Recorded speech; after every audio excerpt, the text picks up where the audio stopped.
The Bears have their quarterback. The Bears have their coach. So now it's time for me to tell you what the Bears need to add this offseason in order to get back on the top of the North. I think the Lions are vulnerable. The Packers are inconsistent. The Vikings aren't a long-term serious threat. The Bears actually have a very good chance at going from last to first in their division this year. With a couple of the right offseason moves, which I'm going to tell you what they are, the Bears can become legit Super Bowl contenders. Here are the biggest positional needs for the Bears this offseason. The offensive line as a whole is the biggest need, specifically the interior line. I honestly think getting rid of both guards, Jenkins and Pryor, and Shelton is very realistic and appropriate given how they were last year. Now, Jenkins wasn't a terrible, but he's definitely someone that we can upgrade. Now, at the tackle position, Darnell Wright is someone we're going to keep. I don't love him, but you can't give up on him yet. And Braxton Jones is someone kind of similar. We'll let him running back another year more than likely, but I think keeping the option of replacing him is possible. The Bears currently have $63 million in cap space according to Over the Cap. And before we start signing players, we're going to cut two guys. And that's tight end Gerald Everett. I don't think he's a bad second string tight end, but you save $5.5 million if you cut him, and I think that's worth it. And we're also going to cut Ryan Bates, which saves us $4 million. He is someone that I'd be willing to bring back on a cheaper deal if he's interested, but I do think we have to cut his current contract. So after clearing that cap space, again, we have $72.5 million. The first guy we're signing is right guard from the Chiefs, Trey Smith. Now, I know this is a consensus. This is who everyone is picking the Chiefs to sign. And I don't really like to be super consensus, but there's a reason that everyone's picking him is because he's clearly the best guard. He's arguably the best player in all of free agency, regardless of position. So according to Spot Track, his projected market value is $19.7 million per year. I'm going to sign him for $21 million per year. Again, that's just his average per year. Obviously, I'm not going to worry about his guarantee, signing bonus, all that stuff. But yeah, we're going to sign him for $21 million a year. I bumped it up a little bit just to be a little more conservative with who we can bring in. So that brings us to $51 million per year. Next, we're trying to address the center position. Now, the center from the Falcons, Dahlman, is another guy a lot of people are kind of thinking the Bears will go after. And he definitely is the best option. This isn't a great center free agency market or a draft class either, so it's not a good year to need a center. And he's clearly the best one when you look at talent and age. But I don't think we can just give the Bears everyone they want. So I think we'll miss out on Dahlman, and we're going to go with our second option, and that's veteran Kelly from the Colts. Kelly is someone who's had a lot of injuries the past couple years, and he's actually, from what I've seen, he's considering retirement. But I think we can convince him to play with a great coach in Ben Johnson, a young quarterback in Caleb, to stay for 1 or 2 more years. So his market value is projected at 11, but because of the injuries and age, I don't think it would be that high. But we're still going to give him an $8 million per year deal. He's not a long-term option. We'll still need to address the position in a year or two, but he's our guy for now. So that brings us to $43.5 million cap space. We're also going to bring in a temporarily improvement at the other guard position. I say temporary because we're going to draft a guard in this draft no matter what. But here are some options. You have Zeitler from the Lions, who just played with Ben Johnson. Now, he's great, but he's 35 years old. You have James Daniels from the Steelers, a guy who, as a Steelers fan, I really like, but he's coming off an injury, an Achilles injury. So we don't really know how he'll be, but that also should help his salary not being too high. We have a very versatile lineman in McCarry from the Ravens. Now, he played all over the line, but he played a lot of left guard this year too.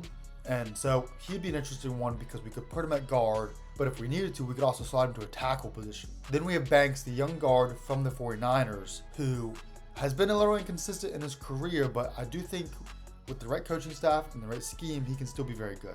Now, Zeitler is my favorite, but he played right guard the same as Trey Smith. If he feels comfortable playing left guard, I think that's who I want. But I also think McCarry and Banks would also be great options as well. All 4 of the guys I mentioned are around the same range of $8 to $11 million in market value projection from Spot Track. So let's just say we sign Banks for $10 million. Again, it could have been any one of those guys, but you get the idea. So now we have $33.5 million available. Our offensive line is fixed. So let's go out to other positions. The next biggest position we need is edge rusher.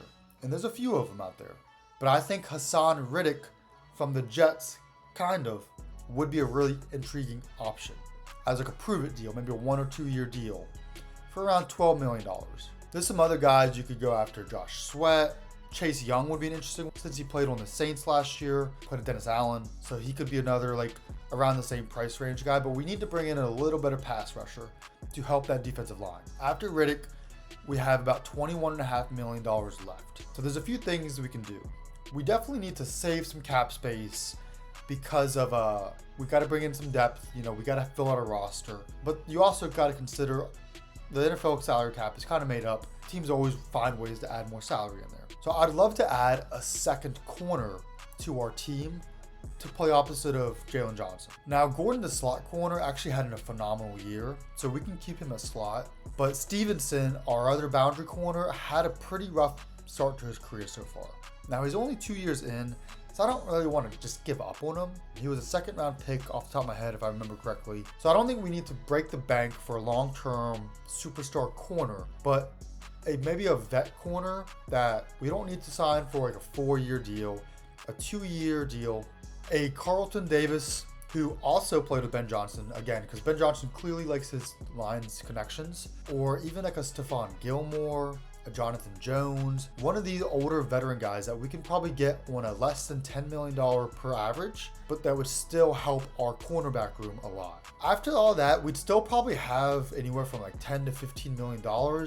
We could add maybe some middle linebacker help. We could look into bringing Keenan Allen back. I didn't talk about that, but I am okay with bringing Keenan back as long as it's not too expensive, because I do think the idea of drafting a wide receiver in this class is very interesting. But if Keenan wants to come back on a cheaper deal, I'm more than happy to bring him back. But yeah, that $10 to $15 million in leftover cap could help just fill out some smaller holes in the roster. On to the draft. We look at the first round pick at number 10 overall, and we have two options in my opinion. And that's offensive tackle Will Campbell out of LSU and running back Ashton Jeanty out of Boise State. Now everyone knows Jeanty pretty much, so I'm not going to go too much in detail on him right now. But Campbell out of LSU, he is probably the best offensive lineman prospect in this class. But to me, that's not really saying much because it's not a top-heavy class when it comes to offensive linemen, specifically tackles. And while he is a tackle, I do think it's very possible he might move to guard. Now, if one of these two is picked before 10, which is very possible, I say we just go with the other one. You know, let's keep it simple. Those are our guys. Now, if they're both gone, we probably go edge rusher, but in this scenario, one of them will be here, so I'm not going to go into the edge rusher at the moment. I think if both are available, though, we go Jeanty. And I know that's crazy because taking a running back at 10 to me is just wild, but I think there are a lot of really good guards in the second round of this draft, and I don't think Campbell is like a generational prospect by any means, especially since we don't know if he'll be a tackle. Now, if we do take Campbell, we could pop out to left tackle or left guard as our long-term left guard. He could even play right tackle, but I think right will stay there. But again, I think we're going to go guard in the second round, and I want Jeanty at 10. Now, I will say an interesting idea, if there's a suitor, would be to trade back out of 10. I say if there's a suitor because there's a reason I don't want to really stay at 10 is because this class is kind of weak, so I don't know if someone will be willing to trade up to 10. But if you look at picks 11 to 19, you have the 49ers, Cowboys, Dolphins, Colts, Falcons, Cardinals, Bengals, Seahawks, and Bucks. Out of those teams, I think most of them wouldn't take a running back in the first round. Now, could Dallas? 100%. That would be the team I'm most afraid of. But they have so many needs, it's hard for me to imagine they'll take a running back in the first round. Could the Cardinals? Yeah, James Conner's old, but they just drafted Benson. That's not really a reason to pass up on a generational talent, but they have a lot of needs on defense, so I don't see them going running back first round. Same with the Bengals. Like, would Jeanty be an upgrade? Sure, but Chase Brown is very good. Defense needs a lot of work. But the rest of those teams are not taking a running back in the first round, up until maybe the Broncos. So if somehow we could trade number 10 to like pick 14, 15, something like that, just to get like an extra like third or fourth round pick, I think that would be huge. But we're taking Ashton Jeanty in the first round. In the second round, we have two picks, pick 39 and 41. 39, we're going to go with the best available guard, and I have three of them. Apple out of North Dakota State, Booker out of Alabama, and Mbao out of Missouri, in that order. Zappel was a tackle in college, but he's almost definitely going to move into guard. This whole offseason so far, his stock is soaring. He had a great Senior Bowl day, or like weeks. He is awesome, but I don't think he's going to be available here. But if he is, he's a no question about it. Draft him as our future guard. Booker is the next guy on that list out of Alabama, and then Mbao is last. He's interesting though because he could be a tackle, he could be a guard, he could even be a center. So he does have to add some versatility, especially since our center position and our guard position are old right now, and our tackles are still questionable.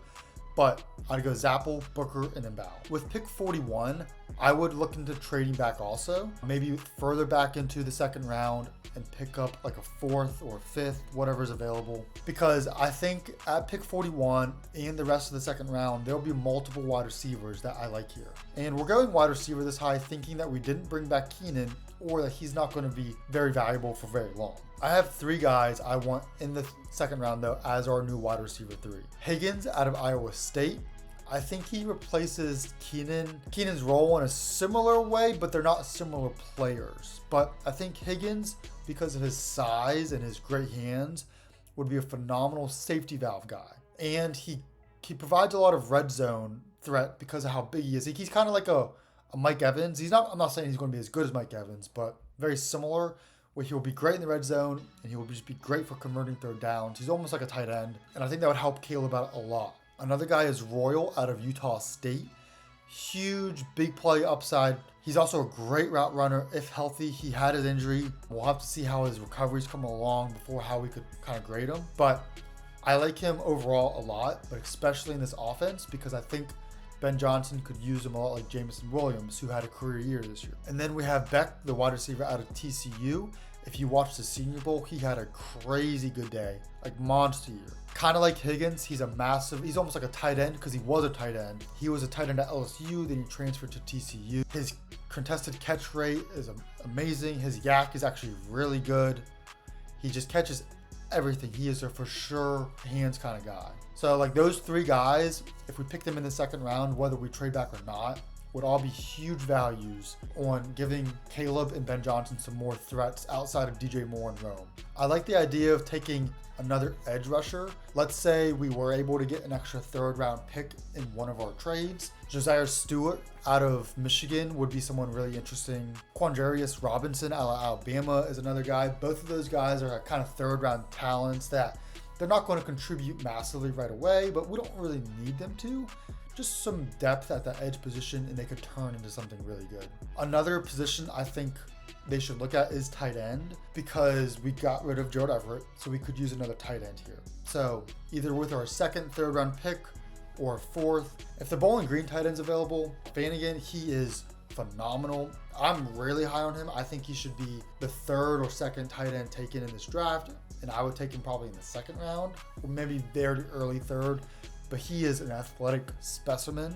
I also really like the tight end out of Miami, Elijah Ore. He's also an athletic beast. I don't think he's quite as refined as a receiver as Vanagon, but I think he could be a great value down the line. Some other positions that we would draft in later in the round, I don't even mind taking another guard just for some depth. Round 6 or 7, that could add some potential future center, but he'll probably just be a depth piece as well. So I did a mock draft on PFF. So obviously, who knows how realistic some of these trades could be, but just some ideas. We get the Colts wanting to move up 4 spots. We knew they weren't going to take a running back. We gambled on Dallas not taking a running back. So we got pick 14, 80, and 115 for 10 and 235. And then at 14, we take Ashton Genty. Then in round 2, at 39, we take Tyler Booker out of Alabama. Then I was able to trade pick 41 to the Steelers for pick 53 and 85. Again, we might not be able to get this much value back, but roughly this is the idea that I was looking at. And then with 53, we were still able to pick up Jaden Higgins. Then with our own round 3 pick, I went with Hosea Stewart, like I mentioned, out of Michigan. And then with one of our new third round picks, I went with tight end Elijah Arreo. I also went with Quandarius Robinson. So we doubled down on edge, just kind of banking on that one of them will be good. And then in round 4, we went with Willie Lampkin. Round 5, Dorian Strong. And round 6, Jake Majors. So roughly this is the kind of way I would draft. You know, we definitely want to target running back, guard, and wide receiver, but we also do want to get some edge rushers, some tight ends, some extra depth in the secondary. And now when you look at our starting lineup, we have Caleb Williams at quarterback. We have Genty as our main back, with Swift still providing some support. Our offensive line will be Jones at left tackle. Our new left guard, whether it's Banks or Zeitler again. Kelly will be our center. Trey Smith will be our right guard. Wright will still be our right tackle. We'll have Cole Kmet as our tight end 1. Arejo as tight end 2. DJ Moore is obviously going to be wide receiver 1 still. Roman Dunze is our wide receiver 2. And Higgins is our wide receiver 3. On the defensive side of the ball, our defensive line is going to stay the same, but we had a new edge rusher, Riddick, and along with some depth edge rushers as well. We have Jalen Johnson as our corner 1. We will keep Gordon as our slot guy, and then we brought in a new extra corner, like I said, either like a Stephon Gilmore, Carlton Davis as our corner 2, while Stevenson can still progress. Byard in this as a safety, Brisker as a safety probably. And all of a sudden, the Bears, who had a lot of holes, but a lot of great players last year, now have a lot less holes. And I really do think we can make a push for the division and get some playoff wins under the belt. If you like this video and you want to see my other rebuilds, or if you're a fan of the Titans or Steelers, I rebuilt them. I also ranked my top 40 players in this NFL draft as of right now. That will change throughout the offseason, but check those out on my YouTube channel if you're interested.